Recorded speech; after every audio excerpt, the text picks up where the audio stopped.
It's your turn, and so we'll start with Sarah.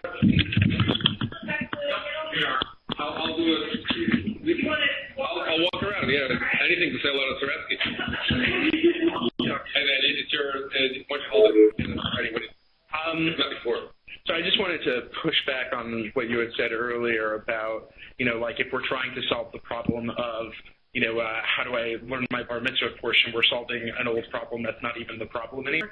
And I think part of the issue is that we haven't solved those problems for anyone yet, that the technology is present but isn't being utilized to actually serve that purpose. And while I do think it's really important that we're looking at the future of how to educate people and what ways in which we need to educate them Jewishly, whether that's about peoplehood, whether that's about history, whether it's about, culture and clash of civilizations and all this sort of stuff. Basic text learning hasn't been addressed as an issue yet. And if we haven't addressed that, how are we going to address anything else? So I think the content conversation needs to keep happening, and educators should be pushing forward, what's the new paradigm for educational content, and how do we relate to the next generation and the one after that on their level with the kind of content that we need. But we can't forget that there's actually still plenty of Jews who are not the next generation and the next generation after that don't have a means to connect in the ways that they'd like to connect, and that the technology isn't addressing that currently. Hold your comments. We've got a few more from the Kahal. Yes, over here. Hi, I'm Medina. I work for Kelly.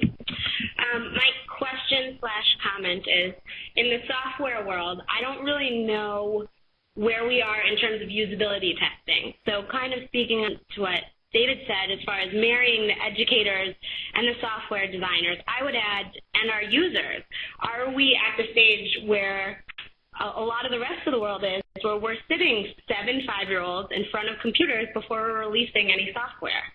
And I don't know the answer to that. Have we been doing that? Does anyone know?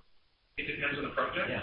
Right? It depends on the project. Software developers will do that usability testing. Some individual websites will do pre-launches with data communities before they go live, but it's not standardized in any way. Saretsky says sometimes. All right, another comment, then we'll turn to you guys. Yeah, come on. Hang on to this and then give it back when you're done. This is great technology. You need to get yourselves a cordless speaker. Getting that hardware back up. So, David, the word that I was missing. David, the word I think I was missing in your talk, which because I think you sort of named a lot of the elephants for us in this, was the milieu. And what is concerning me, or what I've been grappling with and would love to hear some other people kind of also feedback whether I'm over-projecting on something, is as we're talking about bringing all of this into Jewish education, what I'm also hearing is that we're bringing Jewish education into a new arena. The blended education for children, or even the online learning, which is where I'm primarily focused on. We're going from, once upon a time Jewish education happened in the home, so we didn't need a big enterprise called Jewish education, to developing a big enterprise of Jewish education in schooling venues and venues. And now blended and online education is returning it to the home. And we're beginning to anticipate that our learners will become independent learners in the home, or learners who are somehow going to be facilitated perhaps by parental involvement, depending on their age. And how is that transforming this notion of education back in the family setting? And are we doing family education, parent education? Are we at all focused on that demographic in which to think about what is that challenge to our communal identity, to our Jewish identity, to all of those pieces? And are we ready as a community? And the second thing, Russell, is for any of you who are interested, actually at Hebrew College, I do offer a course in technology and Jewish education. One course, that's true. But anyone who would love to come in and Skype in or webinar into that from the software and development side, I am purely on the educational side of these things. Would love develop those synergies. All right, well, each of our speakers have heard 5 other comments, with 2 other speakers and the 3 from the floor. Do not feel obligated, if God won't let you, respond to all 5 comments. Pick one of them and say something interesting.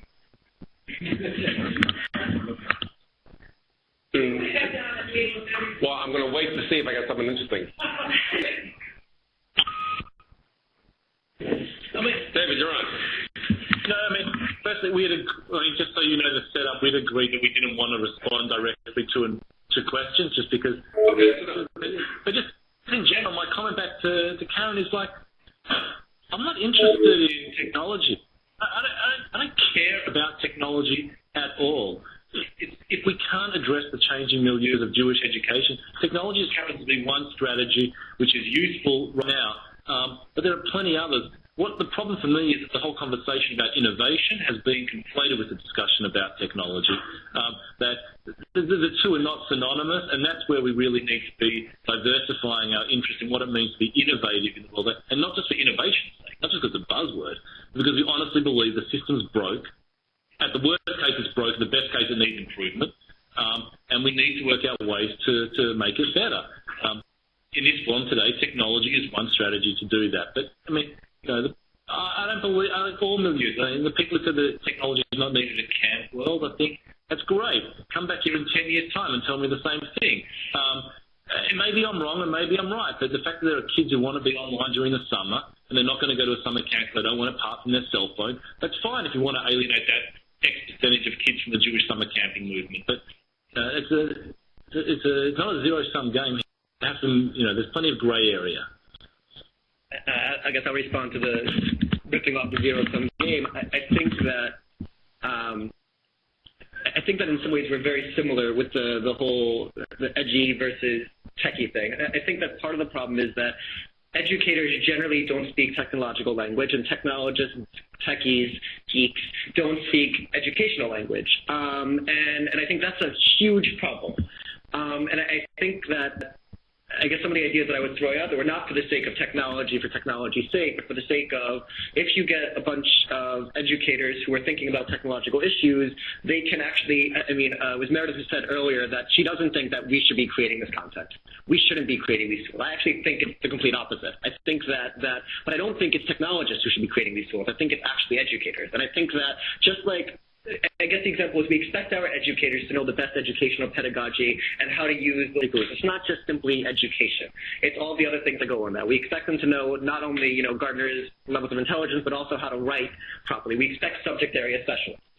And I'm not saying every teacher needs to know about education technology, but we need people in the field who are in education, who do know technology, who can actually say to these techies, no, you're completely off base. This is direct. It has no useful knowledge and useful implication in the education system whatsoever. And B'nai Mitzvah, that's nice and great, but it doesn't have a context in what we're doing today, developing things. And I think that what's necessary is for these 2 groups actually to come together in some sense within individual people, not just simply within different bodies trying to talk across each other, and sometimes people getting it, sometimes people not getting it. So I'll throw that there.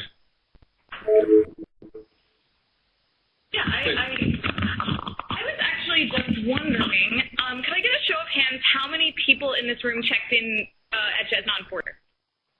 How many checked in here on Foursquare when you got here? People on the meeting, raise your hands. Okay.